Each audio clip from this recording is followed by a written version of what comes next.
你夠膽死帶住證物包份去賭，仲俾人偷埋？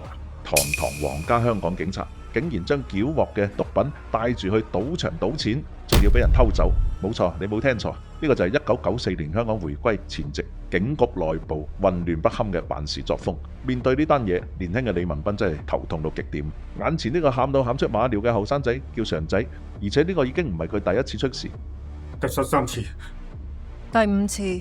不過念在同係一個警隊嘅兄弟，李文斌決定最後再幫佢一次，就係再去繳獲一次毒品，加返同樣嘅份量上去，將警局內部嘅數據填返個窿。經過一番調查，佢哋發現毒販東急仔今晚要約埋路苑嘅二當家方展強出貨。呢個方展強可能唔係普通角色，如果去拉佢，勢必會牽涉出連串麻煩。正當李文斌大傷腦筋嘅時候，手下就獻計啦。既然方展強份量夠重，只要成功拿下佢，李文斌呢個署任總警司就可以順利轉正，仲可以順便教訓下路苑。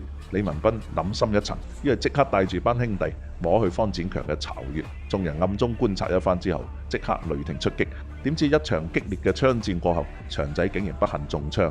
李文斌頓時氣血上湧，紅住雙眼死追綁匪逃跑嘅方向，但估唔到呢班人個老窩入面竟然仲綁住一個人質，走嘅時候仲帶埋佢一齊走。李文斌得一個人，自然鬥不過咁多匪徒，但佢都冇失去理智，悄悄記低咗架車嘅車牌。不過眼睜睜睇住班人喺自己眼皮底下撩走，李文斌真係激到直除架車。